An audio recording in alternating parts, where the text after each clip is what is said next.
Well, thank you very much, everybody. It's an honor to be with a very strong leader, a man who has been through a lot, and a man who I've gotten to know very well, and we've gotten along really very well.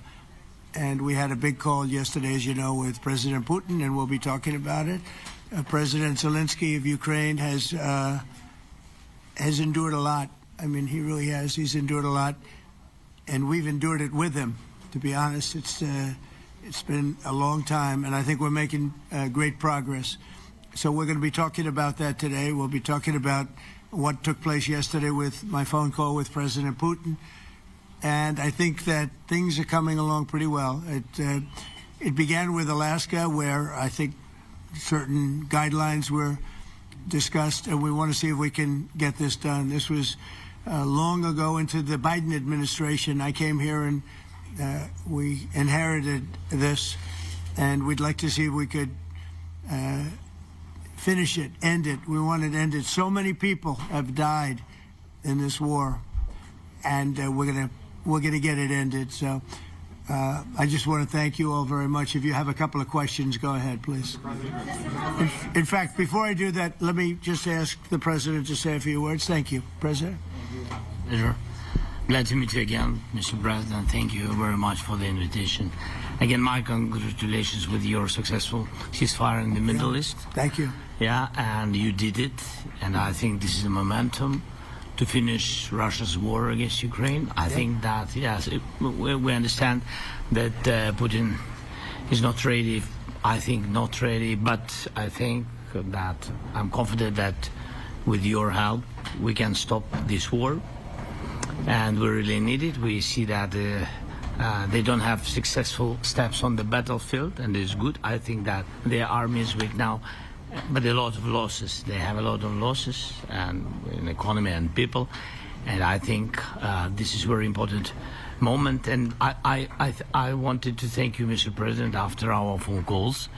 Yesterday I had a good opportunity to meet with the big American energy companies, and they're ready to help us. Yes, after all these attacks on our infrastructure, Russian attacks, and etc. And I had also meetings, thanks to your team. We had meetings with a good military companies. We spoke about air defense, and I want to share it after with details where we are. Thank you. Thank you so much. Thank you very much. Mr. Very good. And I think it looks beautiful in his jacket. Yeah? It's beautiful. I hope people notice. It's actually very stylish. I like it. President Trump. Yeah, please, go ahead. Under the Biden administration, the White House was fearing of a possible escalation. They were not allowing the Ukrainians to strike into Russia, fearing of this escalation. Yeah. Would your administration allow Ukrainians to strike deep into Russia? We're going to be talking about that. That's something we'll be talking about. You're right. It's an escalation, but we'll be talking about that. Mr. President, Mr. President Zelenskyy joined you in Hungary to meet President Putin? Because it's a leader that we like. We like Viktor Orban. He likes him. I like him. It's a country that's a safe country. He's done a very good job. He's been a very good leader in the sense of running his country. He doesn't have a lot of the problems that other countries have. And so we've decided that we'll be going to be with Viktor Orban, and I think he'll be a very good host. President Trump. President Trump. President Trump. It's President Trump. Hungary, yeah. We're doing Hungary, yeah. With Putin. Trilateral meeting, or is it just you and Putin? To be determined, but I would say most likely it's going to be a double meeting. It'll be a double meeting, but we will have the President, Zelenskyy, in touch. There's a lot of bad blood with the two presidents, and I'm not speaking out of turn when I say it. It's a very difficult situation. You know, we just settled the war, and after thousands of years, I guess. People say anywhere from 500 to 3,000 years, and I was in rooms, as you saw, because you were with me, a lot of you were with me last week, with leaders that didn't like each other, but they were able to get along.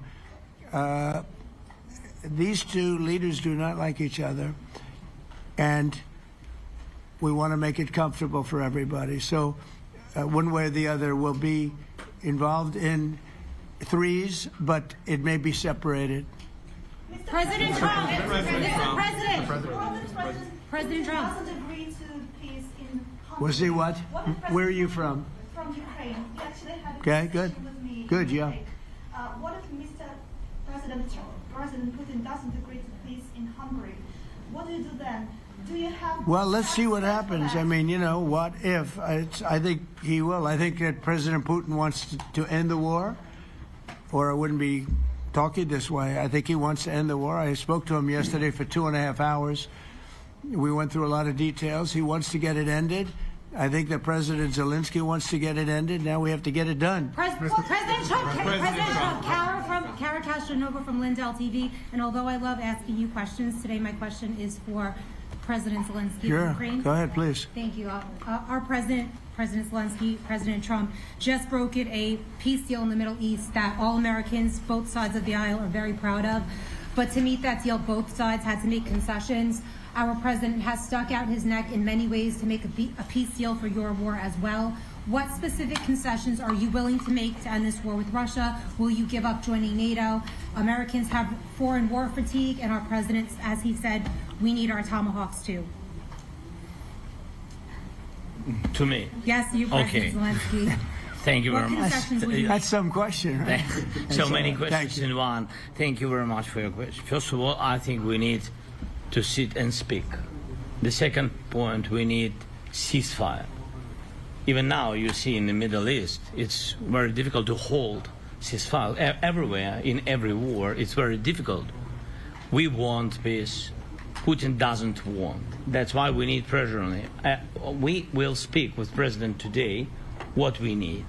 We understand what we need to push Putin to negotiation table. And as I said previously, so we are ready to speak in any kind of format, bilateral, trilateral, doesn't matter. Matter just peace. This is important. And we don't speak about NATO or NATO. For Ukrainians, it's very important. Of course, it's our decisions of allies to decide where we are. But are you willing to give Yes, up but joining the NATO? most important thing for people in Ukraine, which are under each day's attacks, to have really strong security guarantees. NATO is the best, but weapon is very important. Allies on our side is very important, and between us, for us, bilateral security guarantees between me and President Trump is very important. I don't know, we didn't speak with details about it, but this is the most important document because the United States is very strong. Sir, Peter? President Trump, you are the middleman right now, hoping to end this conflict. Who is doing a better job negotiating, President Zelenskyy or President Putin? I think they're both doing a great job in that sense. We have to get it done. We've got to take some of the hatred of each other. You know, they don't like each other. I say that in front of President Zelenskyy, but I say it in front of President Putin too. They have tremendous bad blood. It's really is what is holding up, I think, a settlement. I think we're going to get it done, and we have to make it long-lasting. As I said in the Middle East, everlasting, right? Everlasting. And the Middle East is a much more complicated situation. You know, we had 59 countries involved, and every one of them agreed. And it's, you know, it's sort of amazing. Most people didn't think that was doable. This is going to be something I really believe that's going to get done. I had a very good talk yesterday with President Putin. I think he wants to get it done. And President Peter? Zelenskyy, right behind you. When we were in Israel with President Trump earlier in the week, we heard a lot about the difference in diplomacy between President Trump and President Joe Biden before him. What do you see as the biggest difference in diplomacy between President Trump and President Biden?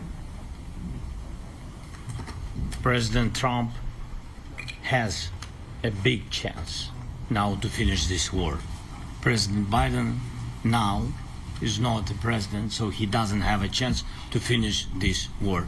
And President Trump is really showed for the world that he can manage ceasefire in Middle East, and that's why I hope that he will do this, and we will also have such big success. For Ukraine, it's a big chance, and I hope that President Trump can manage it. Are you ready? I would say the biggest difference is one is extremely competent and the other one is grossly incompetent. Mr. President.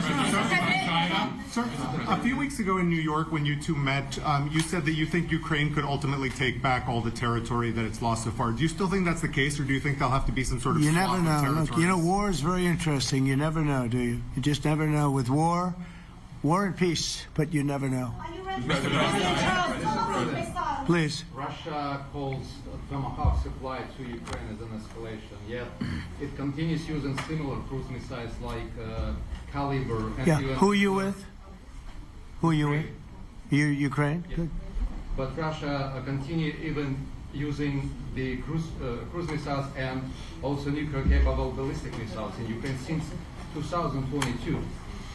So do you consider providing Ukraine with the Tomahawk or similar missiles as an opportunity to equalize the possibilities of Ukraine and Russia and push Moscow to the negotiation Yeah. table? Sure. We're going to be talking about that. That's why we're here. Okay? Fair question. Exactly as he told you to say it. But we're going to be talking about it. Okay? Yeah, please. Same message to India and Hungary, who is still refusing. You said India and Hungary? That's an interesting... And Hungary India and Hungary. It's an interesting combination. refuse to stop buying Russian oil. Well, India is not going to be buying Russian oil anymore. And Hungary is sort of stuck because they have one pipeline that's been there for years and years and years, and they're inland. They don't have sea. They don't have sea. And I spoke with the very great leader of Hungary, and they are, you know, it's very hard for them to get oil. I understand it. Hungary's in a very interesting position because they can't have ports. You know, they're surrounded by land. So we'll see what happens there. But India will not be buying oil from Russia. And they've already de-escalated, and they've more or less stopped. They're pulling back. They bought about 38% of the oil, and they won't be doing it anymore. Mr. President Trump has been helping you in achieving peace in Ukraine. Who has? First Lady Melania Trump Yeah. has been helping in returning abducted Ukrainian children from Russian captivity. President Zelenskyy, do you appreciate those efforts? How do you assess them? And did you ask her to step in and to help you? No, she wanted to do it. She just felt very strongly about the children, and she's done a really good job, I think, in bringing it to the fore. You know, we have a lot of children involved. Now, it's some people say it's 20,000, and some people say it's 300.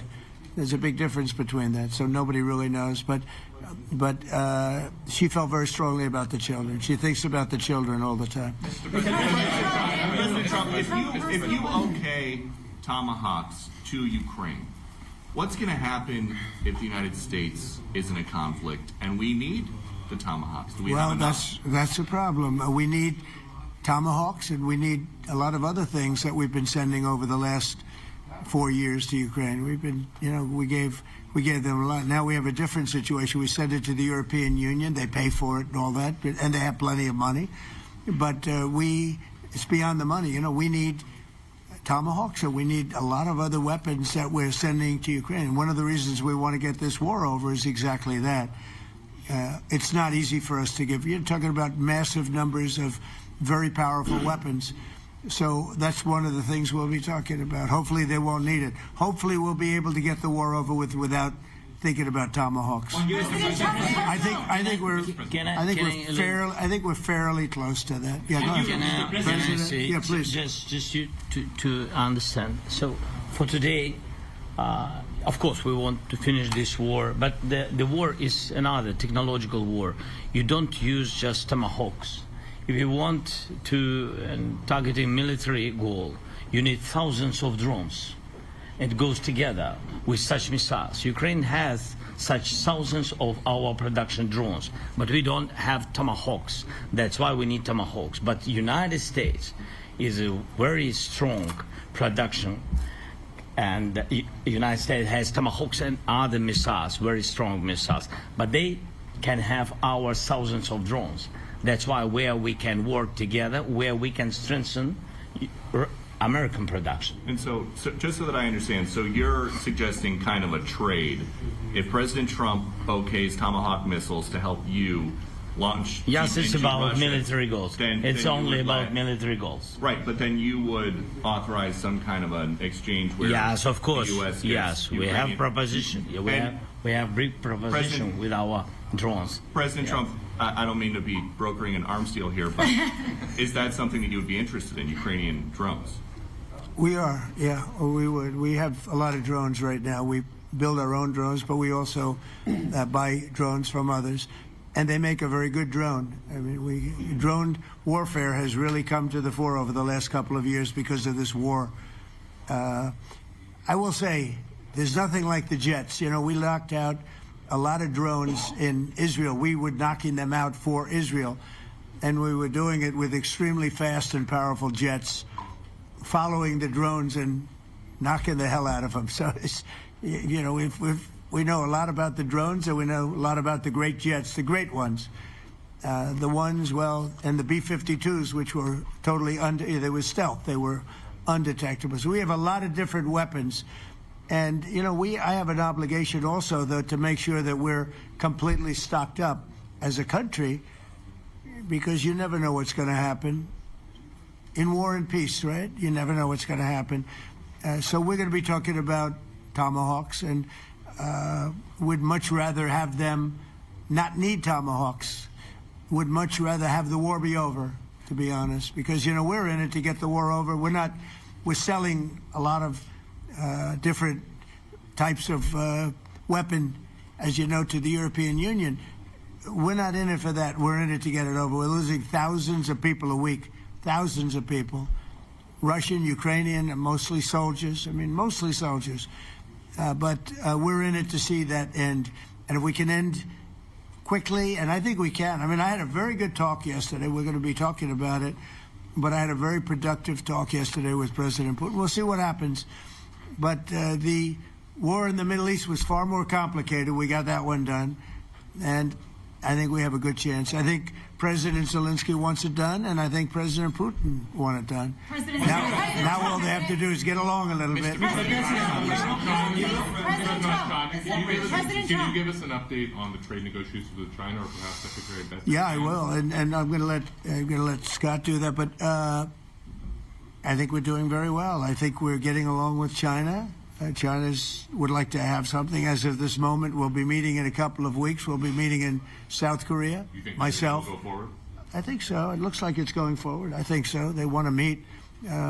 We like to meet.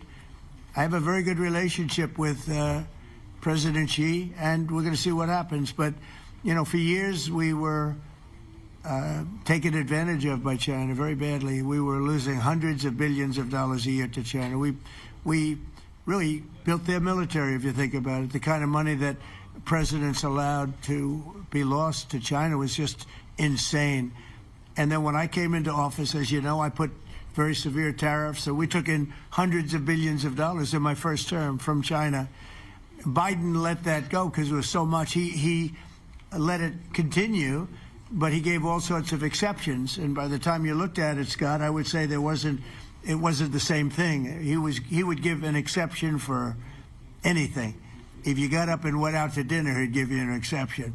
So it wasn't the same thing. But I put on very serious tariffs. So we took in hundreds of billions of dollars.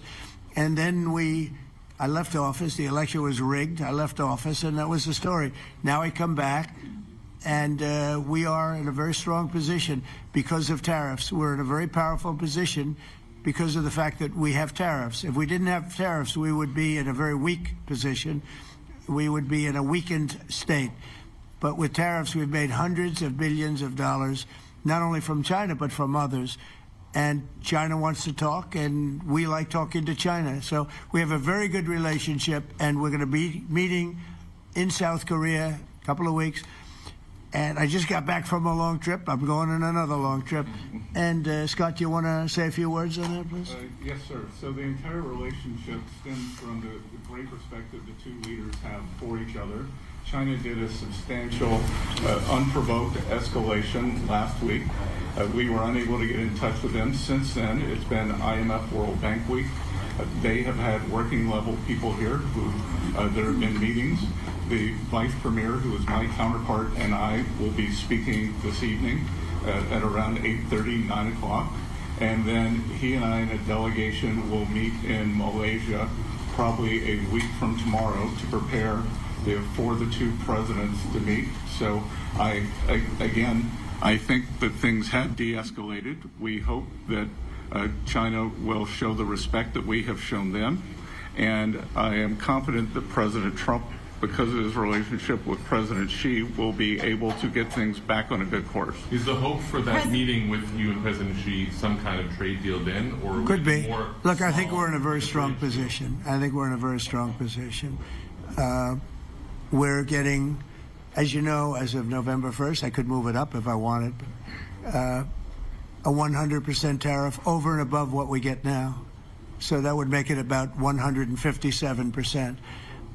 And China doesn't want that, and they want to talk, and we're talking. And I think we'll make a deal that will be good for both. I think we will do something. But you have to understand, we never got anything from China.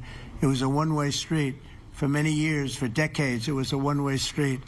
And they became rich because of the United States. And frankly, presidents that, let's be nice, they didn't know. They just didn't know. They didn't understand what was happening to them. But I understood it. I understood it long before I ran for politics. I used to watch in amazement at how stupid our country was, how stupid they were. And we're not stupid anymore. And that includes with the European Union, that includes with Japan and South Korea. All we want to do is be treated fairly. But the fairly is hundreds of billions and even trillions of dollars coming into the United States. And it's our national security is secure because of tariffs. If we didn't have tariffs, we would have no national security. So it's very important. Will you seek China's help in ending the war in Ukraine? Do you need them to put pressure on Russia? I'll be discussing that, but I'd love to see it ended before that. I think we have a chance of ending the war quickly if flexibility is shown on behalf. And again, we're not losing people. The United States is not. We're not losing people. We're not spending money. We're getting paid for the, ammunition and missiles and everything else that we're sending to the European Union, but to NATO. But it's very similar. If you look at the countries, it's very similar. And we just made a very fair trade deal with the European Union, and what we wanted, and we made a very good deal with NATO too. They pay for all of this. That's not what we're in this for. We're in it to save thousands of lives every week. Thousands and thousands of lives. That's why we're in it. And I think we have a very good chance of bringing this war to a conclusion. President, and your cabinet has done honestly an excellent job. I think that a lot of people could agree to that. Thank you. I'm speaking as someone who lost my father in a war, so I know the human cost. What would your advice be to American leaders, to world leaders, to neocons, to TV hosts who often speak about conflict in abstract or strategic terms rather than the human cost and the human terms? Look, my only statement is we have to get together. It's a very small group of people. It's the president, and the president. Okay, 3 presidents. And I'm the mediator president. And I'm mediating not an easy situation. It should be easy, but it's a lot easier when people understand each other, and when they get together, and when they like each other. We don't necessarily have that situation as far as like is concerned. Maybe it can turn around. Maybe it can. But in the meantime, we'll have them keep a little bit of distance, and we're going to see if we can get it done. This is number 9, okay? This will be number 9 for me. I've solved 8, including the Middle East. I've solved 8. This, I thought, would have been among the easiest. We solved. President Putin mentioned yesterday Armenia, all of the different wars. He said it was amazing but the big one that he was surprised that we were able to settle was the Middle East. He thought it was incredible. He was very generous in that sense. This should be something we're able to settle, and I think we will be able to settle. Brian. Yes, sir. On that note, you will go down as the peacemaker, no doubt, and you will resolve this war. Well, we resolved 8 others. It's funny how people say that. If you get this one, every time I do one, they forget about that one. I solved 8 wars. Go to Rwanda and the Congo, talk about India and Pakistan, look at Thailand, look at all of the wars that we solved. And every time I solve one, they say, if you solve the next one, you're going to get the Nobel Prize. I didn't get a Nobel Prize. Somebody got it who's a very nice woman, very nice. I don't know who she is, but she was very generous. So I don't care about all that stuff. I just care about saving lives. But this will be number 9. But every time I solve one, they said, sir, if you solve one more, you're going to be known as a peacekeeper. So to the best of my knowledge, we've never had a president that solved one war. Not one war. Bush started a war. A lot of them start wars, but they don't solve the wars. They don't settle them. And especially when they have nothing to do with us. I saw almost, I guess, just about all of these wars had nothing to do with us. But I saved tens of millions of lives. The Prime Minister of Pakistan said, I saved millions of lives in interceding on Pakistan, and you look at Pakistan and India as an example. That would have been a bad one, 2 nuclear nations, right? So I say this, this is pretty much the last one, although I do understand that Pakistan attacked, or there is an attack going on with Afghanistan. That's an easy one for me to solve if I have to solve it.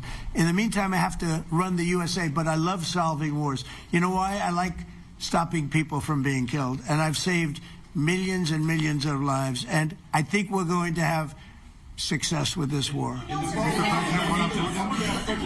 Wait, please. President Zelensky, this is your 3rd time over here. And by the way, you look excellent. Thank you, sir. Thank you. For you, by the way. This is your 3rd time here. How different sitting across from the president is this time versus the 2 previous times here at the White House, and how confident are you hearing the success rate of solving these prior wars that he can get this war solved? First of all, about suit. The same suit because the same president. It's very simple. The next president will have another suit. Yes, about our relations with President Trump, I think we have important dialogues, and I think we begin to understand each other. Yes, and I know that President is briefed very well about the situation in the battlefield, and he knows a lot what's going on the battlefield in Ukraine, and I think it really helps. When you know a lot of things, a lot of details about one or another war, it helps a lot. But we are still in a war, and I hope we can manage. You are being clear that there are some countries that are not meeting their commitment.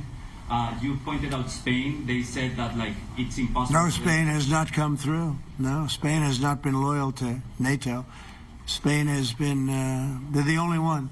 Everyone went up to, as you know, I mean, you were at 2% and they all went up to 5%, but Spain disagreed with that.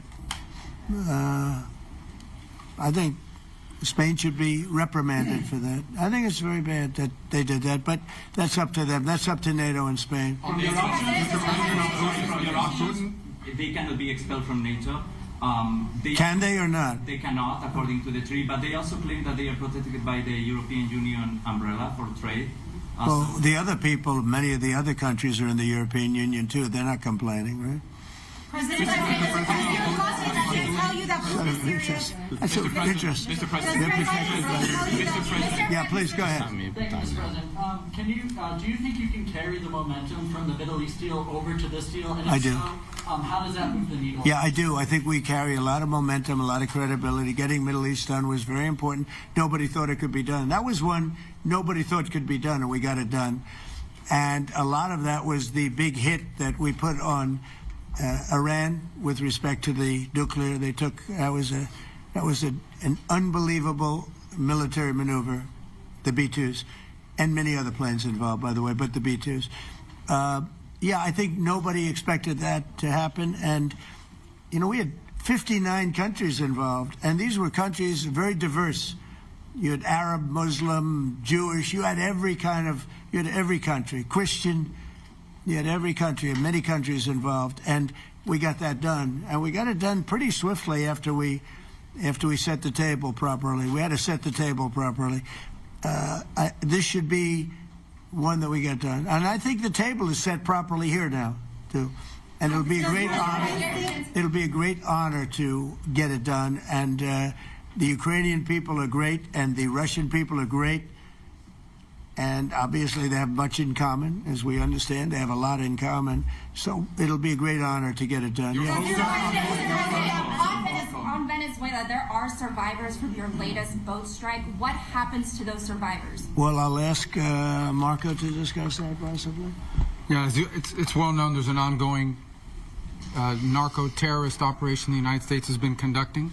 As far as details of any recent strikes, we're not prepared here to announce all those details, but you'll get that information here very shortly. And how are there survivors when these are meant to be lethal attacks?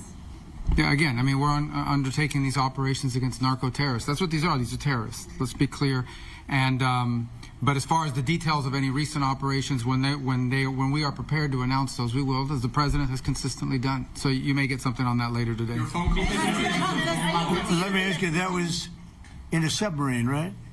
We attacked a submarine, and that was a drug-carrying submarine built specifically for the transportation of massive amounts of drugs, just so you understand. This was not an innocent group of people. I don't know too many people that have submarines. And that was an attack on a drug-carrying, loaded-up submarine. Yeah. On Putin, is it your belief, as Mr. Zelenskyy said yesterday, that the threat of Tomahawks and costs, as Secretary Hicks had put it, is that bringing him to the table, the fact that it's kind of a carrot and stick? I don't know what's bringing him to it. I think he wants to make a deal, that's all. I can't tell you what's bringing him. Sure, that's the threat of that is good, but the threat of that is always there. Tomahawks are very dangerous weapons. They're incredible weapons. If you like warfare, it's one of the most accurate. You know, we hit 30 Tomahawks in Iran after the B-2s did their damage. We sort of gave it a little capper with 30 Tomahawks from a submarine, quite far away actually, but they're an amazing weapon. They're a very powerful weapon, but they're a very dangerous weapon, and it could mean big, escalation. It could mean a lot of bad things can happen. Tomahawks are a big deal. But one thing I have to say, we want Tomahawks also. We don't want to be giving away things that we need to protect our country. We have a very strong country right now. We have a strong military. We have the greatest military in the world. We have the greatest weapons in the world. I want to get this war over. Okay? Putin-Trump tunnel to connect Russia and Alaska. Are you interested? I just heard about it. A tunnel from Russia to Alaska. I just heard about that one. That's an interesting one. We'll have to think about that.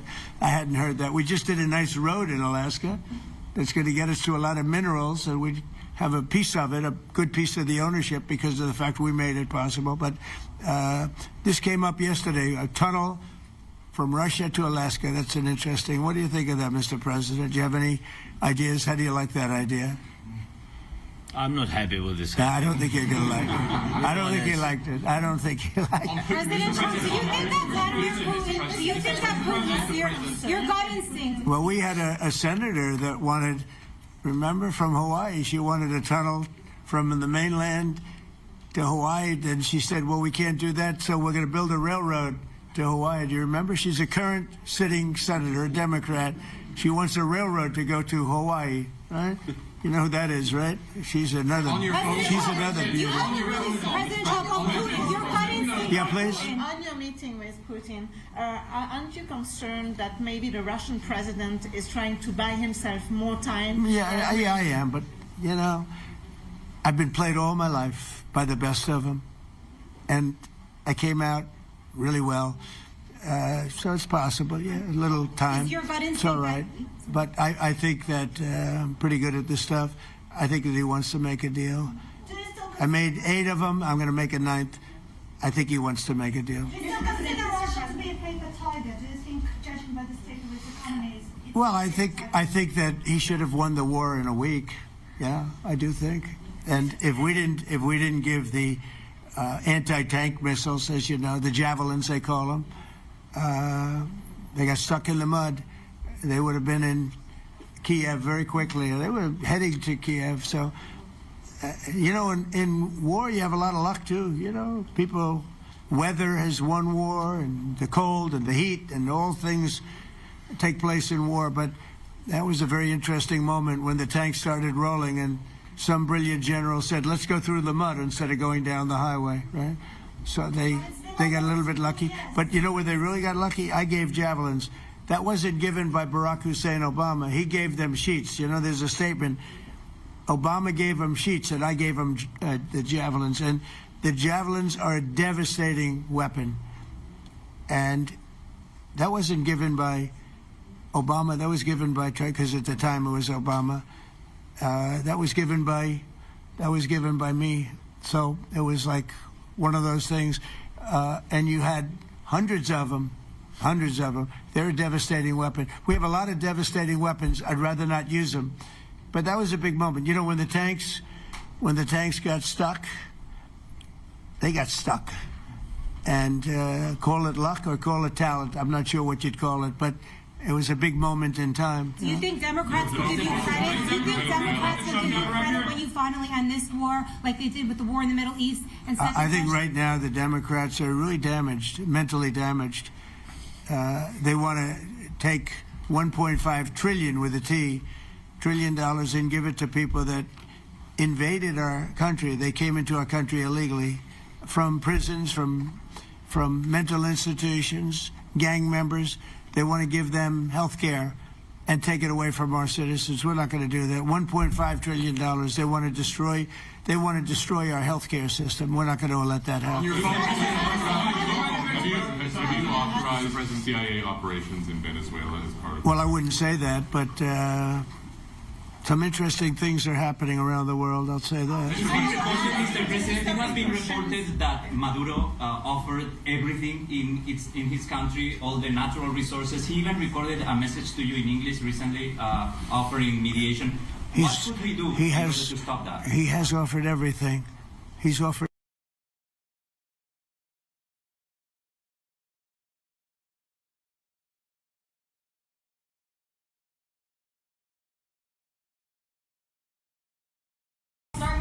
Thank you guys. Let's go. Thanks guys. Thank you, Chris.